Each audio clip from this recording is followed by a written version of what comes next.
Breaking news Chotila Anandpur ચોકડીના રોડની બિસ્માર હાલતથી વાહનચાલકો પરેશાન તાત્કાલિક સમારકામ અને સ્ટ્રીટલાઇટ શરૂ કરવાની ઉઠી માંગ ચોટીલાની આણંદપુર ચોકડીથી જસદણ વિંહિયા અને બોટાદ તરફ જતો મુખ્ય માર્ગ અત્યંત બિસ્માર હાલતમાં ફેરવાઈ ગયો છે।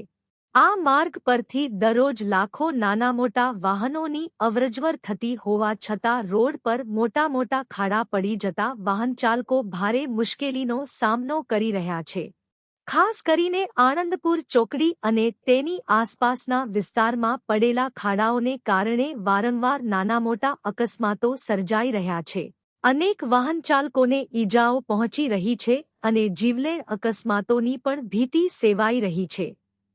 આ ઉપરાંત ચાણપા ઓવરબ્રિજથી ચોટીલા મામલતદાર કચેરી સુધી લગાવવામાં આવેલી સ્ટ્રીટલાઇટો લાંબા સમયથી બંધ હાલતમાં હોવાનું સ્થાનિકો જણાવી રહ્યા છે। આશ્ચર્યની વાત એ છે કે ઘણી જગ્યાએ દિવસ દરમિયાન લાઇટો ચાલુ જોવા મળે છે જ્યારે રાત્રિના સમયે બંધ રહે છે, જેના કારણે રાત્રે વાહનચાલકો અને રાહદારીઓને ભારે મુશ્કેલીનો સામનો કરવો પડે છે। સ્થાનિક લોકોનું કહેવું છે કે વાહનચાલકો લાખો રૂપિયાનો ટોલ ટેક્સ અને અન્ય વિવિધ પ્રકારના કર ચૂકવે છે, છતાં તેમને પાયાની સુવિધાઓ પણ મળતી નથી। વિશ્વવિખ્યાત માતા ચામુંડાના ધામ ચોટીલા ખાતે દરરોજ હજારો શ્રદ્ધાળુઓ આવતા હોવા છતાં માર્ગ અને સ્ટ્રીટલાઇટ જેવી મૂળભૂત સુવિધાઓનો અભાવ જોવા મળી રહ્યો છે। સ્થાનિકોના જણાવ્યા મુજબ જો રાત્રિના સમયે સ્ટ્રીટલાઇટો નિયમિત ચાલુ રહે તો અકસ્માતોની સંખ્યા ઘટે, ચોરીલૂંટ જેવી ઘટનાઓ પર પણ અંકુશ આવે અને ખાસ કરીને મહિલાઓ તથા રાહદારીઓની સુરક્ષામાં વધારો થાય। સ્થાનિકોની મુખ્ય માંગણીઓ આણંદપુર ચોકડીથી જસદણ વિંહિયા બોટાદ માર્ગનું તાત્કાલિક સમારકામ કરવામાં આવે, રોડ પર પડેલા તમામ ખાડાઓ તાત્કાલિક પૂરવામાં આવે, ચાણપા ઓવરબ્રિજથી મામલતદાર કચેરી સુધીની તમામ સ્ટ્રીટલાઇટો નિયમિત કાર્યરત કરવામાં આવે, ચોટીલા શહેરમાં મૂળભૂત સુવિધાઓમાં સુધારો કરવામાં આવે। Bureau report Babubhai Dabhi, SS2 news Chotila.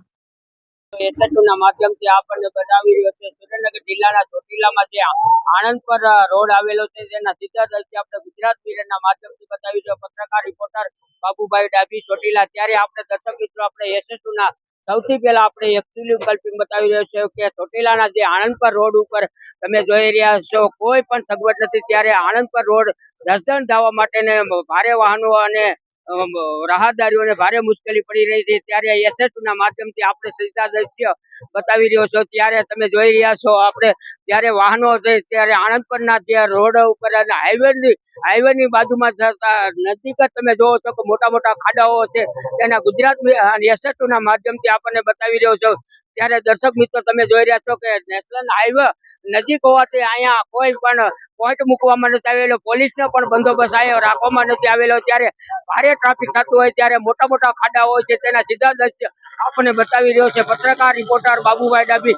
ત્યારે તમે જોઈ રહ્યા છો કે અત્યારે મોટા મોટા વાહનો અહીંયા જઈ રહ્યા છે અને ખાડા પણ કરવામાં આવેલા છે। તંત્ર દ્વારા વારંવાર ચોટીલામાં રજૂઆત કરવામાં છતાં તમે જોવો છો કે અત્યારે સીધા દ્રશ્ય એસએસના માધ્યમથી બતાવી રહ્યો છો પત્રકારને આપણે કેવી કે જે ખાડા કરેલા છે અને એસએસના માધ્યમથી સૌથી પહેલા આપણે બતાવી રહ્યો છો। તમે જોઈ રહ્યા છો કે આણંદ પરના રોડ ઉપર અત્યારે ટ્રાફિક કરી રહ્યા હોય છે, તમે જોઈ રહ્યા છો સીધા એસએસના માધ્યમ બતાવી રહ્યો છે પત્રકાર રિપોર્ટર બાબુભાઈ ડાભી ચોટીલા।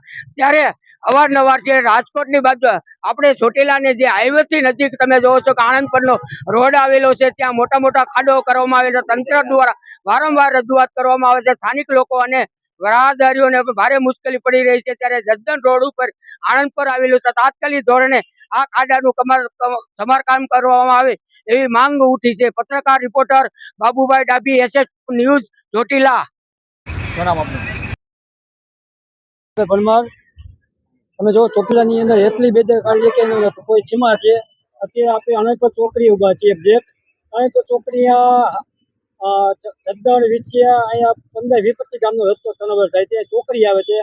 અહીંયા કઈ પોલીસની કોઈ પણ વ્યક્તિ આવતી મોટા મોટા ખાડા પડવાથી નાના મોટા અકસ્માત બનતા હોય છે, એને દ્વારા કોઈ પણ તંત્ર તાત્કાલિક કોઈ કરવામાં આવતી નથી। અને નાના મોટા અહીંયા અકસ્માતમાં અનેક લોકોના મરણ પણ થઈ ગયા છે. અને આ તમે જોયું હાઈવે ઉપર જે લાઇટો નાખવામાં આવી કરોડો રૂપિયા ખર્ચે સરકાર દ્વારા કરવામાં આવ્યો છે. એક પણ લાઇટ ચાલુ નથી. અને જે આ નગરપાલિકા લાઇટ ચાલુ છે એ 24 કલાકની હોય છે.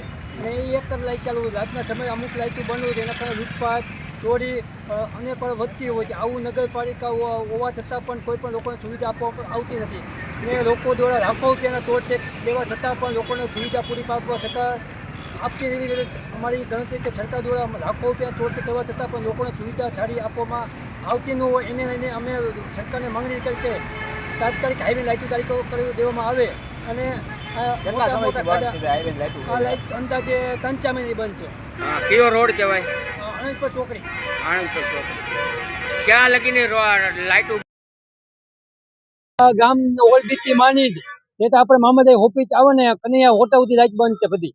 તમારી શું માંગણી છે? અમારી માંગ છે કે તાત્કાલિક લાઇટો ચાલુ કરવામાં આવે તો હાઈવે ઉપર લાઇટના સમયે ચોમાસા કાળે અકસ્માત બંધ થાય.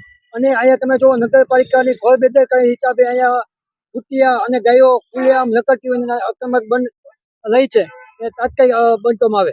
અને આણંદપુર રોડ છે ત્યાં બિસ્માર હાલતમાં રોડ ને ખાડા આ પડેલા બીચમાં અંદાજે 3-4 મહિનાથી આમ નામ છે કોઈ પણ બંધ રિપેરિંગ કરવામાં આવતું નથી.